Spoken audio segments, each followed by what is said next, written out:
সভা অনুষ্ঠিত হৈছে। আজি আমি চন্দ্ৰপুৰতো গৈছোঁ, পানীখাইটিতো গৈছোঁ, ঠাকুৰকুছি, হাজংবাৰী, ৰাজগড়কে আৰম্ভ কৰি বিভিন্ন অঞ্চললৈ গৈছোঁ। ৰাইজৰ ব্যাপক উৎসাহ। আমি পাণবাৰীতো সোমাইছোঁ, ইয়াৰ পিছতো আমাৰ সভা আছে। আপোনালোকে দেখিছে ৰাইজৰ ব্যাপক উৎসাহ।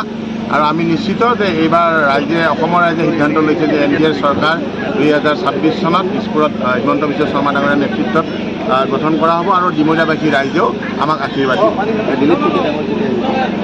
আমাৰ অহা 5 তাৰিখে দিনৰ 1 বজাত পীযুষ হাজৰিকা ডাঙৰীয়াই দুৰুং খেলপথাৰত সভা অনুষ্ঠিত কৰিব।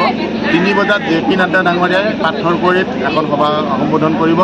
7 বজাত দিলীপ শইকীয়া ডাঙৰীয়াই ক্ষেত্ৰীত এখন ৰাজহুৱা সভা সম্বোধন কৰিব। ইতিমধ্যে আজি আমাৰ নীতিন নবীন ডাঙৰীয়াৰ এখন সভা আছে।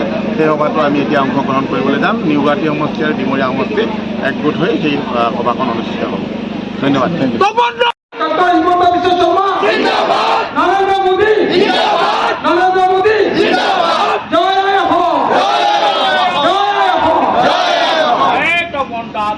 তেখেতে কৈছিলে যে ইয়াতে বিশুদ্ধ খোৱা পানী য'ত য'ত খাব লগা আছে বিশুদ্ধ খোৱা পানীও পাব। লগতে মাটিৰ যি সমস্যা আছে, মাটিৰ যিবিলাক সমস্যা আছে, মাটিৰ সমস্যাবিলাক ভূমিপত্তনৰ পৰা আৰম্ভ কৰি KDSPLৰ যিবিলাক মাটিৰ সমস্যা আছে সকলো সমস্যা সমাধান কৰিব বুলি কৈছিলে নে নাই? কৈছিলে। ইমান প্ৰতিশ্ৰুতি দি গৈছে। মুখ্যমন্ত্ৰী মহোদয়ে কৈছে ডিমৰীয়া সমষ্টিটো মই নিজেই লালন পালন কৰিম। লগত পীযুষ হাজৰিকা থাকিব, ডিমৰীয়া পীযুষ থাকিব, আমাৰ যুৱ নেতা জাগিৰোডৰ, হয়নে নহয়? ইমান কোৱাৰ পিছতো আমি চবে মনে মনে আছো, একোৱে কোৱা নাই, লাহে লাহে আছো। ডক্টৰ হিমন্ত বিশ্ব শৰ্মা মামা কাটিগড়াত আছে, ইমান লাহেকে কেনেকে জিন্দাবাদ হ'ব? Doctor Himanta Biswa Sarma, doctor Himanta Biswa Sarma. যে ডিমৰীয়া সমষ্টিটো এক পৰ্যটনস্থলীৰ সমষ্টি কৰিব। পৰ্যটক এটা অহা ব্যৱস্থা কৰিব। আমাৰ 1200 শতিকাৰ 1300 শতিকাৰ বিভিন্ন মঠ মন্দিৰ আছে। আমাৰ 1200 শতিকাৰ বিভিন্ন শিৱ মন্দিৰ আছে। অসমৰ ৰাইজে গম নাপায়। আজি মই চন্দ্ৰপুৰত নৰসিংহ থানত গৈছিলোঁ। নৰসিংহ থানৰ বিষয়ে সকলো নাজানে, হয়তো জানে নেকি আপোনালোকে? সকলোৱে নাজানে। আমাৰ এইখিনি মানুহে নাজানে যেতিয়া নৰসিংহৰ থান আৰু অসমৰ মানুহে কেনেকৈ জানিব?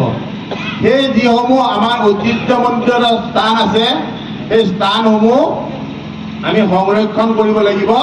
লগতে পৰ্যটনস্থলীৰ এটা অসমৰ ৰাইজৰ কাৰণে মুকলি কৰি দিব লাগিব, প্ৰচাৰ কৰিব লাগিব। মুখ্যমন্ত্ৰী মহোদয়ে আৰু কি কৈছিলে? মুখ্যমন্ত্ৰী মহোদয়ে আৰু কৈছিলে, আমি যিহেতু মই নিজেও খেলৰ ফালৰ পৰা অহা, মই নিজেও খেলিছিলোঁ সৰুতে। মুখ্যমন্ত্ৰী মহোদয়ে কৈছিলে যে আমাক ডিমৰীয়াবাসীৰ কাৰণে এখন ষ্টেডিয়াম লাগে। মুখ্যমন্ত্ৰী মহোদয়ে প্ৰতিশ্ৰুতি দিছিলে নে নাই? ডিমৰীয়াৰ কাৰণে এখন ষ্টেডিয়াম হ'ব, যিখন ষ্টেডিয়াম আন্তঃৰাষ্ট্ৰীয় মানদণ্ডৰ হ'ব, য'ত আমাৰ ভৱিষ্যত প্ৰজন্মৰ, আমাৰ যি ল'ৰা ছোৱালীবিলাক আছে, এই ল'ৰাবিলাকে খেলি আছে। আমি ইয়াতে বিভিন্ন অঞ্চলত ফুটবল উদ্বোধন কৰিব যাওঁ।